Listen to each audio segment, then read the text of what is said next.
मी 25 वर्षाची झाली होती, तरी देखील अजून माझं लग्न झालं नव्हतं. मी खूपच जाड असल्यामुळे मला पाहताच मुलगा नकार देत होता. एक दिवस घराच्या बाहेर एक साधू बाबा आले आणि माझ्या हातात एक चादर देत म्हणाले, की चादर घेऊन 3 दिवस तू रोज रात्री अंगावर घे आणि अंधाऱ्या खोलीत झोपत जा.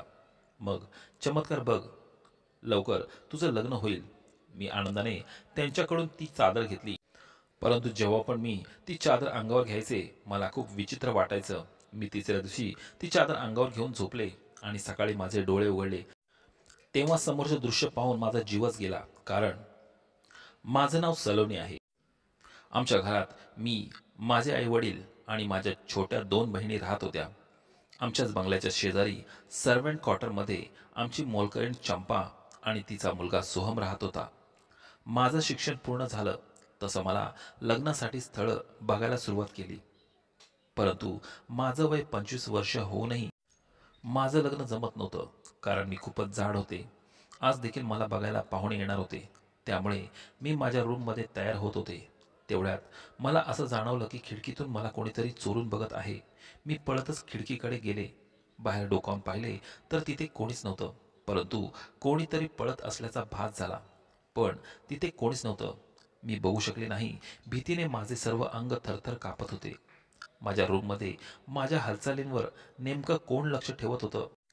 तेवढ्यात आमची कामवाली चंपा मला बोलवण्यासाठी आली आणि मला म्हणाली की ताईसाहेब लवकर आवरा, बाहेर पाहुणे आले आहेत. मी पटकन आवरून लिव्हिंग रूममध्ये बसलेल्या पाहुण्यांसाठी चहा घेऊन गेले. आईने माझी ओळख पाहुण्यांची करून दिली. त्यात बसलेली एक महिला विचित्र नजरेने माझ्याकडे पाहत म्हणाली, आम्ही तर ऐकलं होतं तुमची मुलगी 25 वर्षाची आहे, परंतु ही तर कुठल्या दृष्टीने एवढ्या कमी वयाची वाटत नाही. त्यांचं ते बोलणं ऐकून मला खूप वाईट वाटलं आणि मी चहाचा ट्रे ठेवून बाहेर आले. त्यावर आई त्यांना म्हणाली, तिचं वय कमीच आहे, परंतु जरा जाड असल्यामुळे तसं वाटतं. तेवढ्यात ती महिला म्हणाली, आजकाल वजन कमी करण्यासाठी आधुनिक मशीन निघाले आहेत. तुमच्या मुलीला जरा व्यायाम करायला सांगा. अशा जाड मुलीला कोण आपली सून बनवून घेईल? मला त्या महिलेचे उत्तर कळालं होतं. म्हणूनच मी रडतच बाहेर गार्डनमध्ये आले.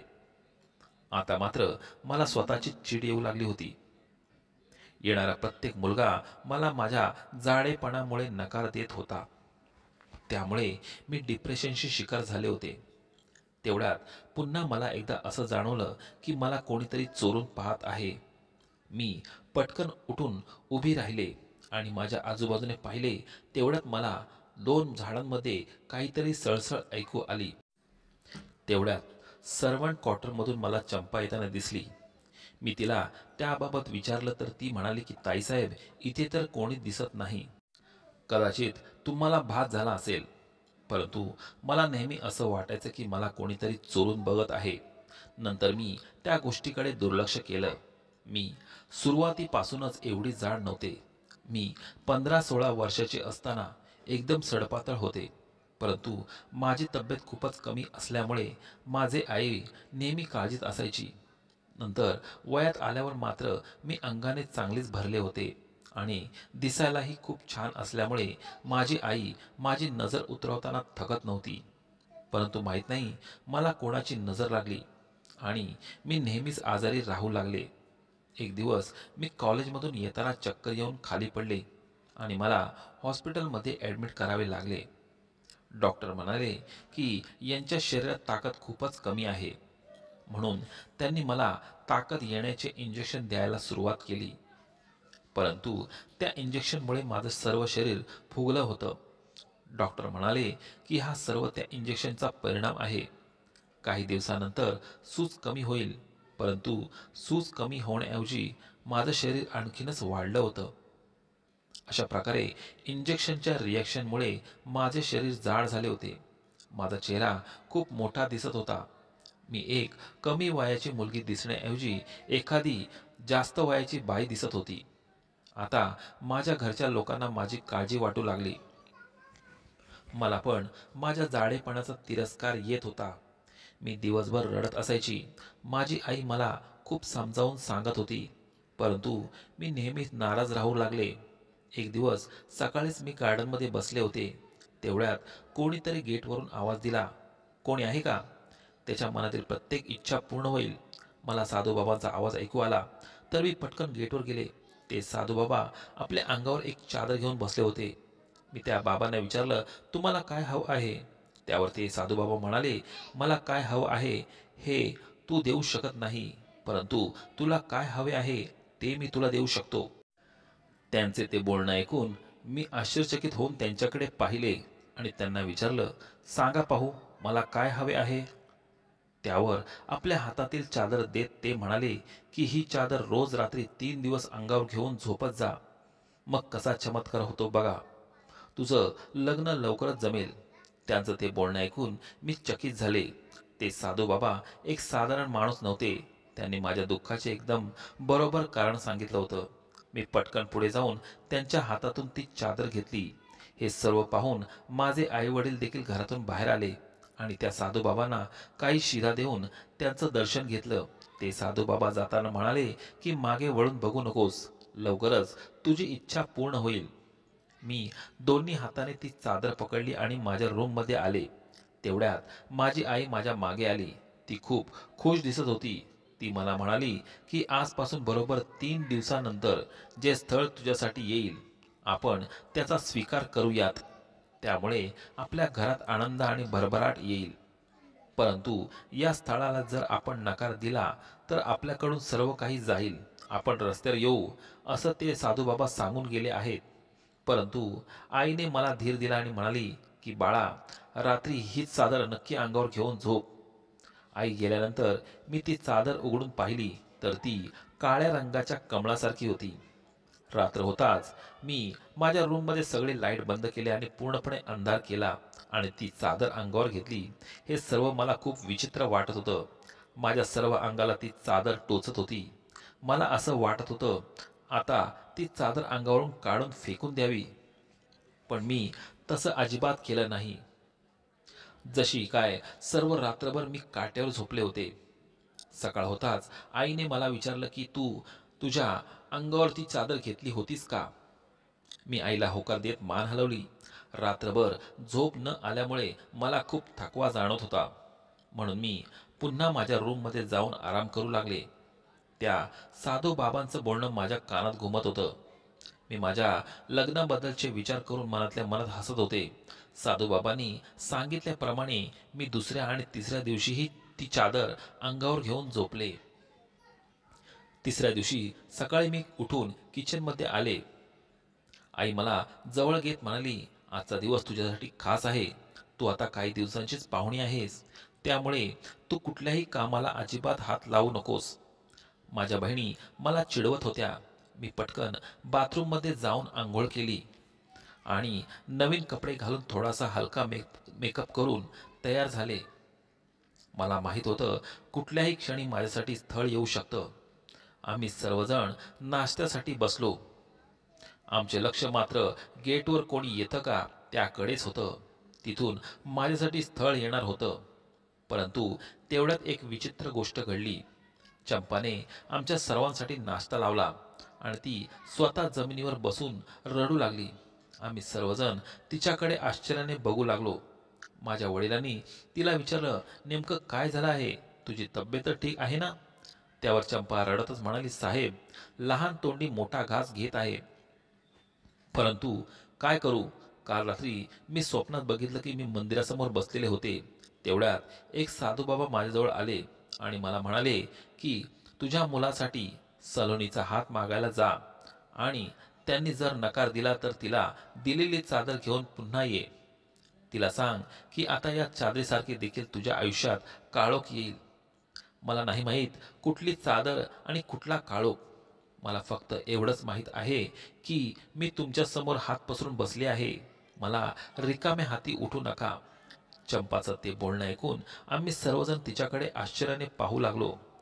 तेवढ्यात आई सर्व गोष्टी सांभाळत म्हणाली, चंपा, आम्ही सलोनीचं लग्न तुझा मुलगा सोहम सोबत करायला तयार आहोत. मी आश्चर्याने आईकडे बघितले. माझे वडील शांत बसले होते. मी अचानक उठले आणि पाय आपटत माझ्या रूममध्ये निघून गेले. हे कसं शक्य आहे? मी आमच्या मोलकरणीच्या मुलासोबत कसं काय लग्न करू शकत होते? तो तर आमच्या घरातला एक माळी होता. भलेही आम्ही दोघे लहानपणी एकत्र खेळलो होतो, एकत्र राहिलो होतो, पण याचा अर्थ असा होत नाही की मी त्याच्यासोबत लग्न करावं. मी मोठमोठ्याने रडू लागले. तेवढ्यात मला असं जाणवलं की मला कोणीतरी चोरून पाहत आहे. मी उठून इकडे तिकडे बघितलं तर मला कोणीच दिसलं नाही. मी रागाने जाऊन माझ्या रूमची खिडकी बंद केली. थोड्या वेळाने माझे आई वडील माझ्या रूममध्ये आले आणि मला समजावून सांगू लागले. माझे वडील मला म्हणाले की बाळा, मी देखील तुझ्यासाठी चांगला मुलगा शोधण्याचा खूप प्रयत्न केला, परंतु त्यात मी अयशस्वी राहिलो.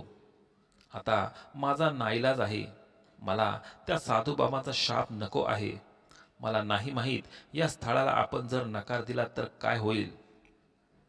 मला एवढंच माहीत आहे की मी तुमच्या सर्वांवर खूप प्रेम करतो आणि तुम्हाला कुठल्याही परिस्थितीत मला गमवायचं नाही.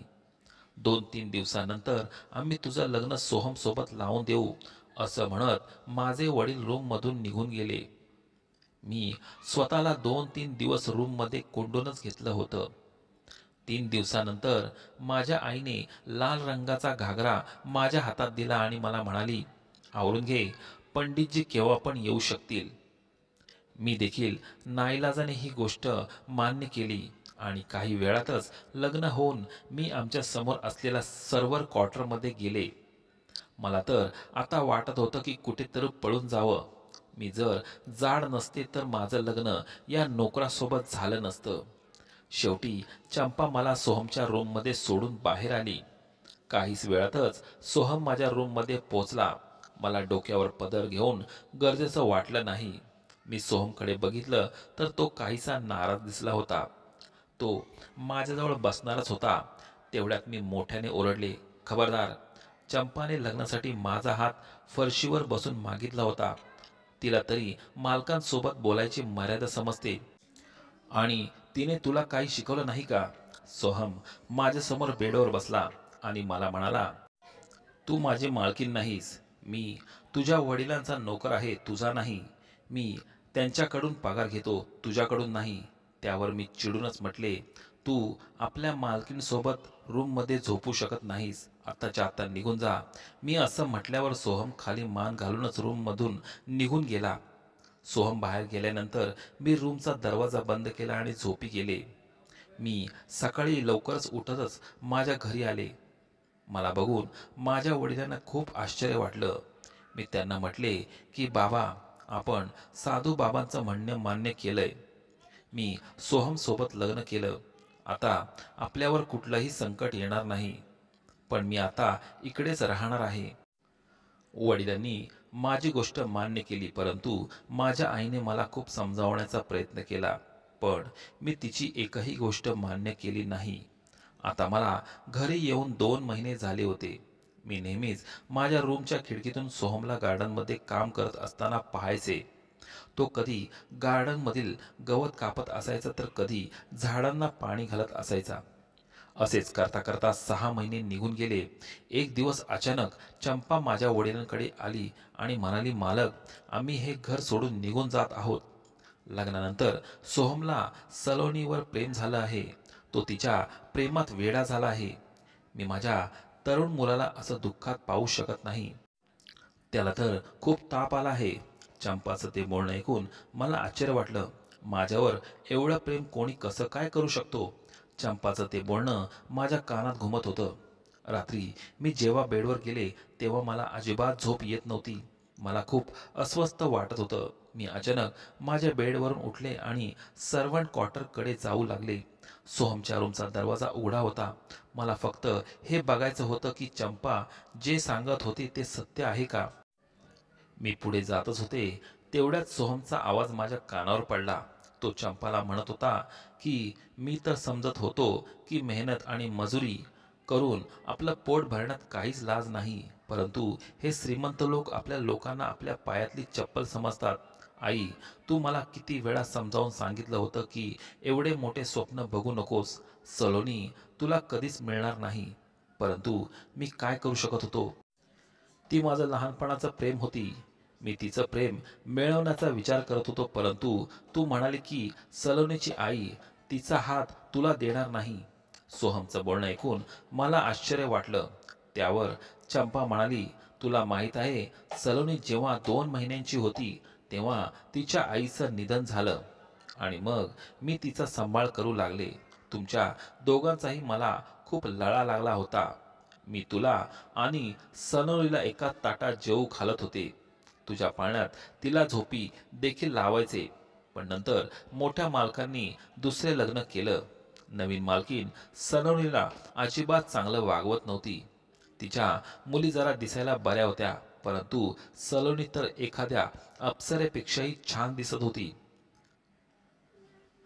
म्हणून त्या बाईने मुद्दामून तिचं सौंदर्य खराब करण्यासाठी तिला जाड होण्याचे इंजेक्शन दिलं. कारण तिचं लग्न होऊ नये असं त्यांना वाटत होतं. जर तिचं लग्न झालं नाही तर तिला संपत्तीत एक हिस्सा देण्याची देखील गरज पडणार नव्हती. चंपाचं ते बोलणं ऐकून मला आश्चर्याचा धक्काच बसला होता. आता मात्र माझे हातपाय थरथर कापू लागले होते. मी भिंतीचा आधार घेऊन तिथे जमिनीवरच खाली बसले. तेवढ्यात सोहम म्हणाला, मी तिथे झाडाच्या मागे लपून नेहमीच सलोनीला चोरून पाहत असायचो. ती नेहमीच रडत असायची.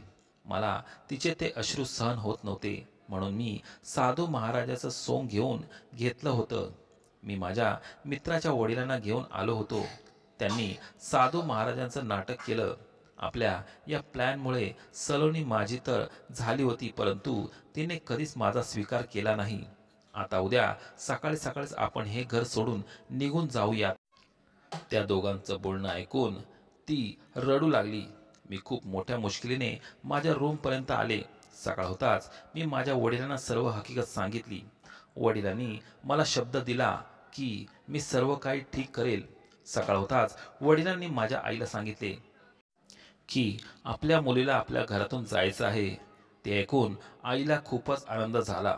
वडिलांनी सोहमला आणि चंपाला घरी बोलावलं आणि वडील सोहमला म्हणाले की बाळा, तुला माहीत आहे का की मला मुलगा नाही, जावई हा मुलासारखाच असतो. मी तुला विनंती करतो की आता इथून पुढे माझा कारभार तू सांभाळ. सोहमला हे ऐकून आश्चर्य वाटलं. माझ्या आईचा तर चेहऱ्यावरचा रंगच उडाला होता.